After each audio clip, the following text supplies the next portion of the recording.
안녕하십니까. 전 시간에 이어서 109의 두 번째 시간입니다.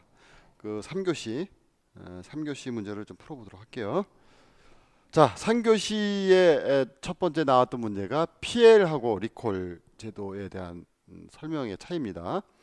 설명을 하라는 내용입니다. 자, PL이 뭐고 리콜이 뭔지, 그 다음에 PL법 중에 제조자의 면책사항에 대해서 설명을 하라 이겁니다. 그다음 이렇게 표를 구하면 되겠죠. 그래서 PL법과 리콜 제도의 차이점은, 첫째, PL법은 목적 및 기능에서는 PL은 사후에 손해배상 책임을 통해서 간접적인 안전을 확보를 하는 것이 PL이에요. 일단 사고가 났을 때 제조자의 책임이 있느냐라고 이제 우리가 판단을 하고, 그 판단하에서 이제 보상 책임을 이제 규명을 하는 거죠. 그다음에 이제 리콜은 이제 사고가 발생하지 않았더라도 이게 분명 이제 시장에 나갔을 때 어떤 문제가 생길 거라고 기업 측에서 판단을 하겠죠. 그랬을 때 이제 리콜을 하는데, 그게 이제 자발적 리콜, 뭐 강제 리콜, 뭐 이런 경우가 될 수도 있어요. 근데 리콜은 사전적 회수를 통해서 예방을 하는 거죠. 안전 확보하고. 그다음에 이제 성격으로 보면은 PL법은 민사적 책임 원칙이고 리콜은 행정적 규제예요. 관련 법규로는 PL은 제조물 책임법이요. 예, 그거 하나입니다. 그런데 리콜은 뭐 소비자보호법도 있고요, 자동차 관리법도 있고, 식품위생법도 있고, 뭐 가스안전법도 있고, 전기안전법도 있고, 뭐 많습니다. 예, 그런 그 여러 가지 그 거기에 각계 그 법 법률 법규에 의해서 제재를 하는 경우죠. 그다음에 요건으로 보면은 PL은 제조물 결함, 그다음에 손해 발생에 의해서 결함과 손해와의 인과관계를 찾는 거예요. 찾아가지고 그 결함이, 그 손해가 그 결함에 의해서 규명이 되면 그 제조물 책임법에 의해서 저촉을 받는데, 리콜 같은 경우는 제조물의 결함으로 인해 발생 위해가 발생될 우려가 있는 경우예요. 예.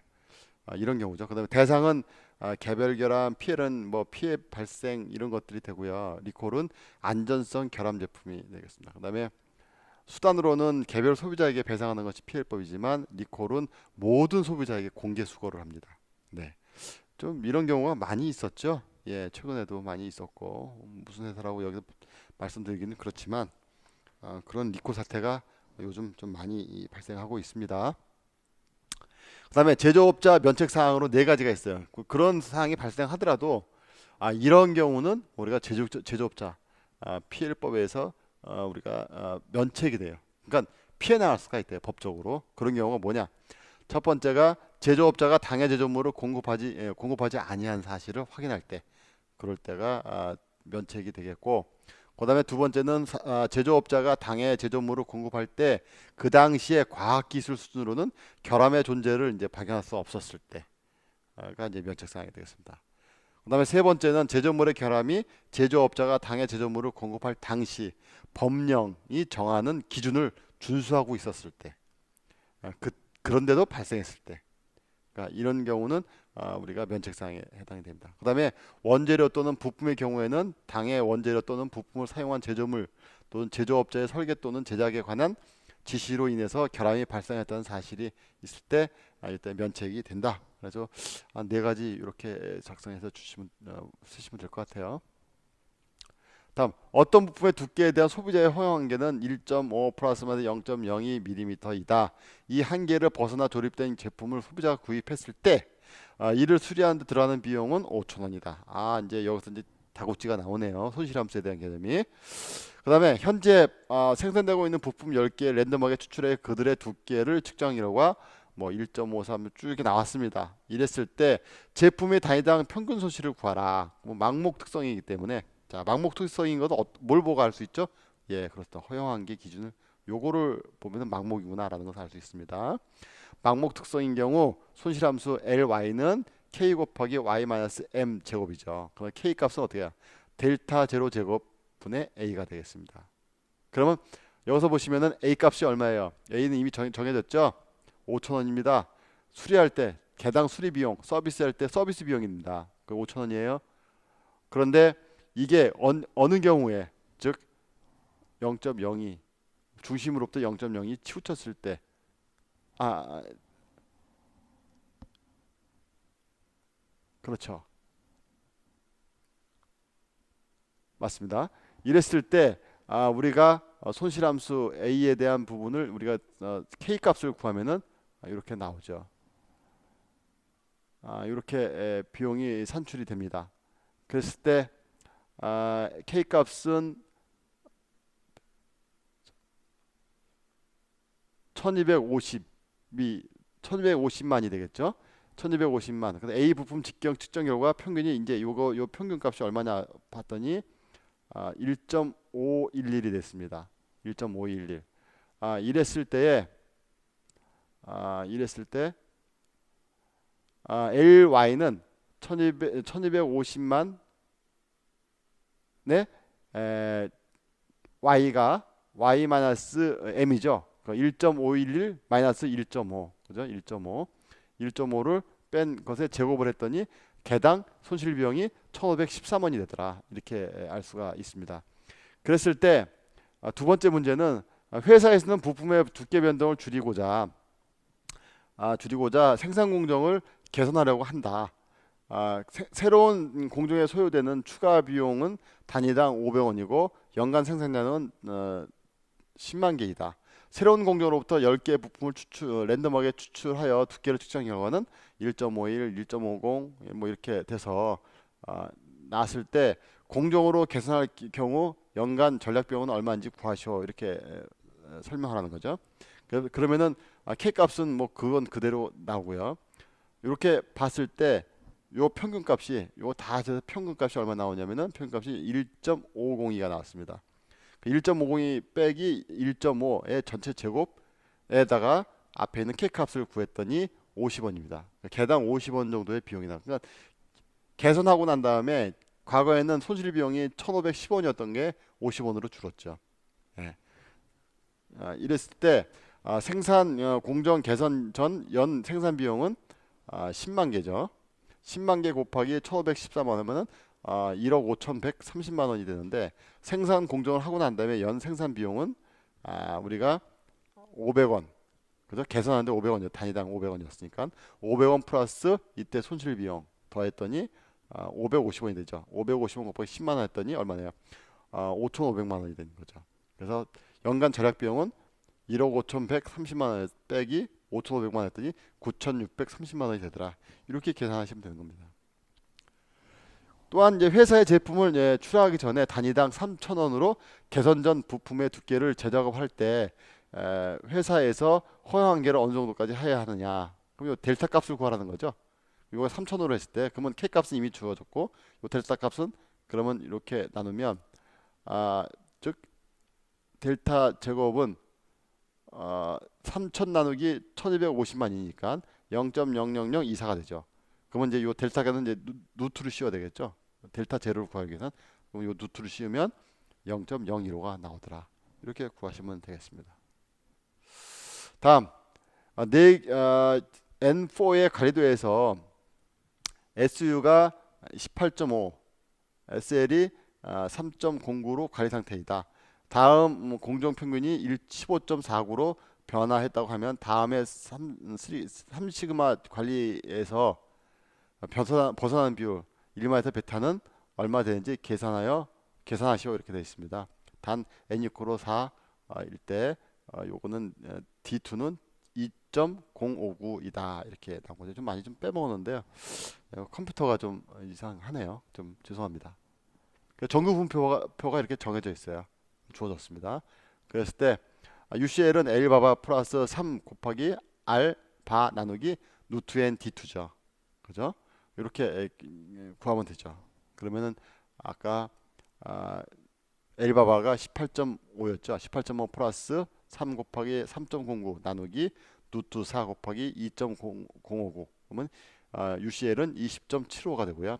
LCL은 이제 요 플러스를 이제 마이너스를 바꾸면 되죠. 그때 16.25가 됩니다. 이랬을 때 우리가 시그마는 어떻게 구하느냐? 3 시그마 나누기 루트 n인 경우는 UCL 나누기 LCL 나누기 2잖아요. 그죠?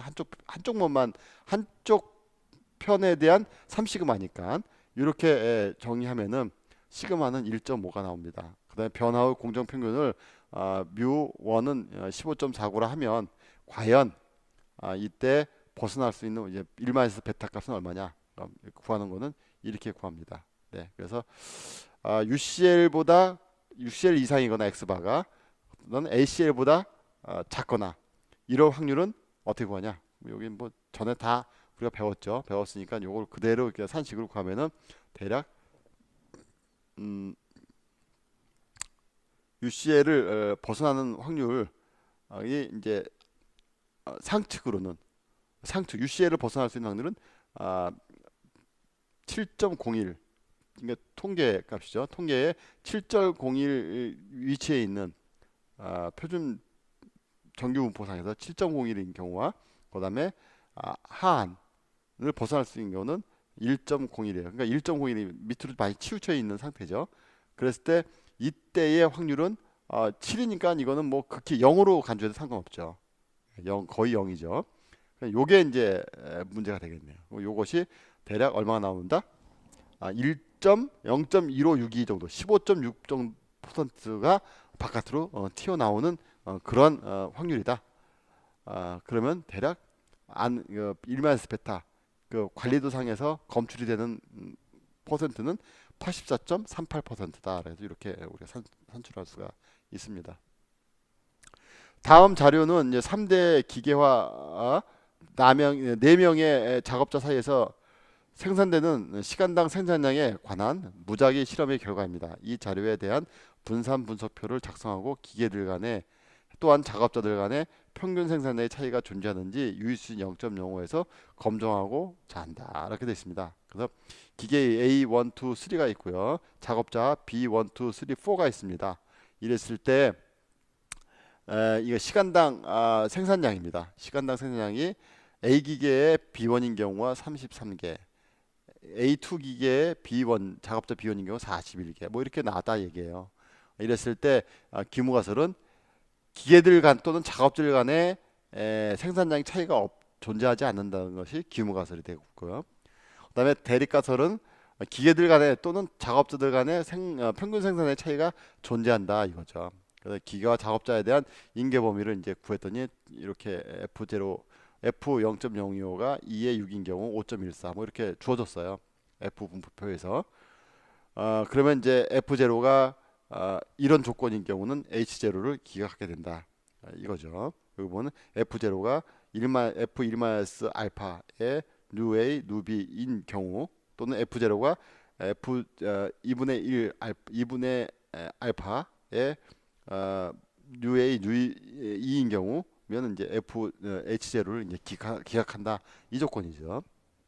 그래서 이제 우리가 검정 통계량을 자유로 구하면은 이렇게 나옵니다. 기계에 대한 검정 통계량을 보면은 F0는 91, 그다음에 14.67로 나와요. 그래서 6.2가 되고 작업자에 대한 검정 통계량으로 보면은 F0는 19가에 14.67이 나오죠. 그래서 1.3 정도가 나옵니다. 자유도는 이렇게 구하죠.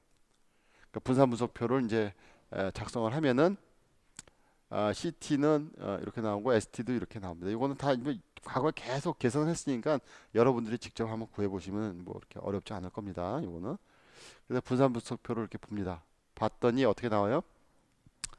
A 설비에 따라서 시간당 생산량이 차이가 있다라고 나오는데 그것도 뭐예요? 95% 신뢰 수준 이상이죠. 그죠? 이게 이렇게 차이가 있다. 매우 유의하게 차이가 있는데 작업자 간에는 차이가 뭐 그다지 나타나지가 않고 있어요. 그죠? 그래서 통계적 검정과 해석을 결론하면 인자의 기계 간에는 H0를 기각한다. 예, 기각하죠. 기각하고 위의 결정에서 인자 A는 유의함으로 기계들 간에 평균 생산량의 차이가 발생하고 있다라고 써주시면 되고요. 인자 B 작업자인 경우는 뭐 3.67, 요 3.67을 벗어나지가 않고 있죠. 그죠? 3과 11, 3과 6이죠. 3과 6, 죄송합니다. 3과 6과 요 2와 6 간의 F 분포표에 나온 값이에요. 그 값을 보면은 3과 6, 3과 6인 경우 95% 신뢰수에서 3.67 이상이면은 되는데 1.3이잖아요. 그죠? 1.3이기 때문에 기강 H0 여기에 있는 거예요. H0 여기에 있다는 얘기는 무슨 얘기야? 아까 우리가 요 기무가설에서 봤듯이 뭐요? 기계들 간의 또는 작업자 간의 평균 생산량의 차이가 존재하지 않는다 이거죠. 결과적으로 여기는 인자피 작업자 간에는 작업자들 간에는 평균 생산량의 차이가 없다 이렇게 평가할 수가 있습니다. 두 기업이 동일한 시장을 대상으로 동일한 종류의 제품을 생산하는데 A 기업이 생산한 제품의 평균 생산비는 50만 5천 원이고 표준 편차가 1,000원이래요. 그 다음에 B 기업이 생산한 제품의 평균 생산비는 47만 5천 원이고 표준 편차가 7천 원이라고 합니다. 그러면 A 기업에서 20개의 제품을 임의로 추출하고 B 기업에서 25개의 제품을 임의로 조사를 했더니 두 표본의 평균의 생산비 차가 2만 5천 원에서 3만 5천 원 사이가 될 확률은 얼마냐? 이런 문제가 좀 많이 나옵니다. 그죠? 그러면 이제 이렇게 나오죠. A 기업인 경우는 평균 생산비가 50만 5천 원이라 그랬죠. 그다음에 표준 편차가 1,000원, 만 원이라 그랬어요.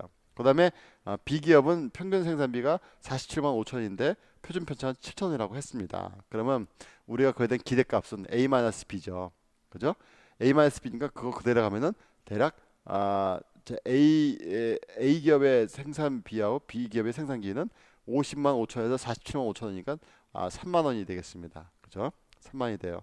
이럴 때는 A, B가 서로 독립이므로 공분산이 A, B인 경우 제로인 경우에만 이렇다 이렇게 표현합니다.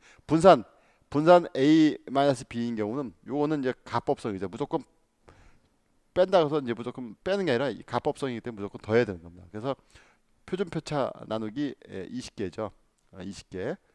20개. 그다음에 여기도 7,000원 나누기 20개 해서 요 두 개를 분산을 더했더니 얼마예요? 우리가 요거는 696만 원이 되겠죠. 그죠? 이거 분산 요 원은 붙이는 거 아닙니다. 잘못됐습니다. 요 원 아닙니다. 696만이 되겠습니다. 그럼 이제 요것은 우리가 A와 A-B에 대한 그 정규 분포로 본다면은 중심값 이 차이값은 3만 원이죠. 3만 원에 요것이죠. 그죠? 요 분산값이죠. 그러면은 요거를 루트를 씌우면은 2638.18 제곱이 돼요. 요 값이에요. 요 값이 되는 거예요. 그랬을 때 요것이 2만 5천 원보다 크고 3만 5천 원보다 작을 확률은 얼마냐? 라고 하면 이제 2만 5천 원 마이너스 3만 원이죠. 중시값이 3만이니까 거기에 요 표준편차 값을 나눠주면 되겠죠. 그랬을 때 요 z 값이 얼마냐? 요때 z 값, 요때 z 값을 각각 구하면 되겠죠. 예. 다음 4교시입니다. 자동차 부품을 생산하는 주식회사 A정밀의 프레스 공정에서 종전에 프레스 된 부품의 직경 평균치는 7.95mm이고 표준 편차는 0.03mm로 얻어졌으며 또한 이 값은 규격을 충분히 만족시키고 있습니다. 최근에 금연을 교체했어요. 그래서 생산 제품 중에 10개의 시료를 랜덤하게 뽑아서 가공된 부품의 직경을 측정한 결과 다음의 데이터를 얻었다고 합니다. 금요일 교체한 이후에 부품의 직경이 달라졌다고 할 수 있는지 유의 수준 5%로 검증하시오 이겁니다. 그래서 이제 단 이렇게 놓고 뭐 U라고 이렇게 표현됐고요. Z로 표현하기도 하고 U라고 표현하기도 합니다. 예? 이랬을 때 이런 값이 나온다. 그러면 이제 U의 0.01인 경우는 99% 신뢰 수준이죠. 그죠? 요거는 이제 97.5% 신뢰 수준이고 요거는 95% 신뢰 수준이고 90% 신뢰 수준인 경우에요. 그랬을 때 각각 정규 분포상에서 정규 분포에 나와 있는 값입니다. 이거는. 그럼 데이터 값이 이렇게 나왔대요. 그죠? 이렇게 각각에 나왔는데 이 시료의 총수는 10개입니다. 그럼 이거 갖고서 분산하는 거예요. 자, 한 개 모평균에 관한 이제 검정이 되겠죠. 가설은 뮤가 7.95냐 또는 아니냐 이렇게 되겠죠. 이게 이제 기무가설, 대립가설 되겠죠. 그 유의수준 설정할 때는 알파 아까 얼마로 했죠? 0.05예요. 그 시그마가 이미 기지예요. 그래서 n은 10개고 x바가 아까 그 요것을 총 구했더니 요 평균치를 구했더니 얼마 나왔다? 7.926이 나왔습니다. 그랬을 때 검정 통계량을 이렇게 하는 거죠. 그죠? 근데 요즘은 요 U 제로가 아니라 Z 제로로 표현을 하는데 그래서 x바 마이너스 모 평균이 얼마냐? 7.95죠. 7.95. 근데 평균이 얼마야? 모 평균이 7.95였는데 이렇게 계산했더니 7.916이 나왔다는 거죠. 그 7.9와 7.92의 차이를 갖고서 이렇게 우리가 표준 정규분포 상에서 통계량을 구하면 되겠죠. 그래서 시그마 나누기 루트 n을 했더니 시그마는 0.03이 나오고요. 거기 나누기 루트 n이 10이죠. 그랬더니 2.53이 나왔습니다. 2.53. 그럼 기각력이 얼마예요? 2.53보다 크죠. 아까 보신 바와 같이 죄송합니다. 여기서 보면 2.53보다 다 크죠. 그럼 99% 신뢰 수준 이상이네요. 그죠? 얘 2.3이잖아요. 그죠? 아까는 2.53이니까 벌써 이제 2.53보다 1.96보다 크고요. 아까 2.53이 2.3이니까 이거는 99% 신뢰 수준보다 커요. 근데 여기 알파는 얼마 알았어요? 0.05라 그랬죠? 그러면 1.96보다 크면 되겠죠. 그래서 H0를 기각하는 거예요. 결과적으로 뭐냐? 금형을 교체한 이후 부품의 직경이 달라졌다고 할 수가 있는 겁니다. 이렇게 요거를 검정 통계라고 계산을 해봤을 때, 자, 계수값 세플링 검사와 계량값 세플링 검사의 특징을 비교해 설명하시오라고 했습니다. 요거는 이제 자주 나왔던 문제예요. 그렇기 때문에 한번 쭉 읽어 드리는 것으로 이제 끝내겠습니다. 계수치 샘플링 검사는 품질의 표시 방법이 부속합 또는 부속합 수로 표시하고요. 계량치는 이제 특성치로 하죠. 그다음에 검사 방법은 숙련을 요하지 않죠, 거의. 그다음에 소요 시간이 짧고 설비가 간단하고 기록이 간단한데 반해서 계량치 샘플링 검사는 숙련을 많이 요하고 그다음에 소요 시간이 길고 설비가 복잡하고 기록이 복잡하다는 것이 특징입니다. 그다음에 적용 시 이론상 제약으로는 샘플링 검사를 적용하는 접근이 굉장히 쉬워요. 쉽게 이제 만족할 수가 있어요. 근데 우리가 계량치 샘플링 검사는 시료 채취의 랜덤성이 요구되며 그 적용 범위가 정규분포를 하는 경우 혹은 특수한 경우로 제한을 해요. 정규분포가 아니다라고 하면은 이제 이거는 좀 약간 골치 아프죠. 그다음에 판별 능력과 검사 개수로 보면은 검사 개수가 같은 경우 계량치보다 판별 능력이 낮으므로 이제 검사 개수가 좀 많다는 것이 특징입니다. 그런데 이제 계량치 같은 경우는 상대적으로 검사 개수가 적어요. 검사 기록을 이용하는 경우는 다른 목적에 이용하는 정도가 이건 작습니다. 그렇지만 계량치는 다른 목적으로 이용하는 정도가 굉장히 높습니다. 그러니까 적용할 때에는 유리한 경우는 검사 비용이 적게 들어요. 검사원 내 시간, 설비, 인원을 많이 요하지 않기 때문에 비파괴 검사에 많이 적용을 하고 있다.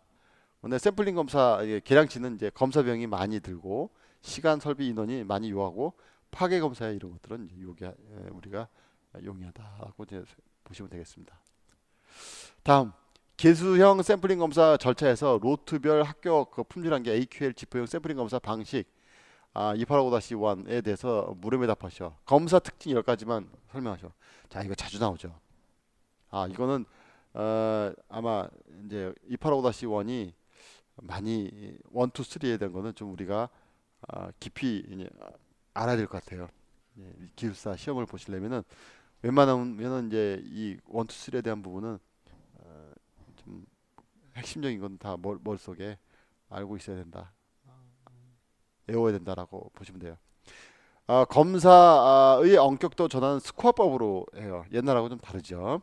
옛날에 엄격도 전환은 계산식에 의해서 그 계산값에서 부적합 수가 어떤 계산값에 의해서 그 계산값보다 아래인 경우, 그다음에 시료수가 또 정해져 있고, 그랬을 때 이제 한정적으로 우리가 수월 검사로 넘어간다고 돼 있는데 얘는 이제 스코어법에서 30점 이상이 되죠.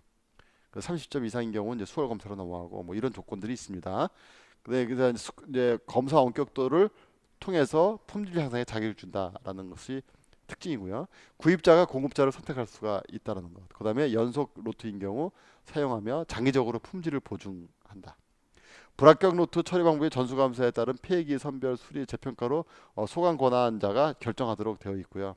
그다음에 로트 크기와 시료 크기와 관계가 분명히 정해져 있습니다. 그다음에 로트 크기에 따라서 생산자 위험, 그렇죠? 알파가 일정하지가 않고 샘플링 형식이 1회, 2회 다회로 정해져 있습니다. 그다음에 검사 수준으로 통상 검사 수준 3수준과 특별 검사 수준 4수준으로 같아요. 옛날하고 3109하고 이제 동일하죠. 3109가 폐지되면서 이게 된 거니까 그때 것을 그대로 이제 여기다가 이제 따온 거죠.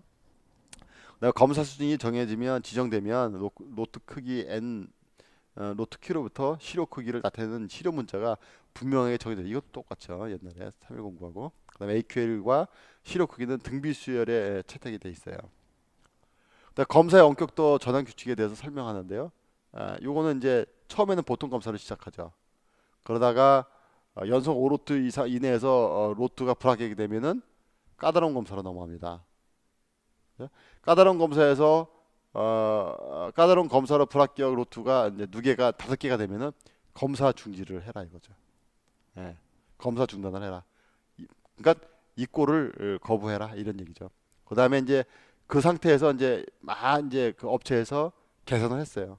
개선했더니 자, 다시 한번 볼까 그래도 봤더니 공급자가 품질이 개선했다고 이제 판단이 되면 다시 이제 까다로운 검사로 가는 겁니다.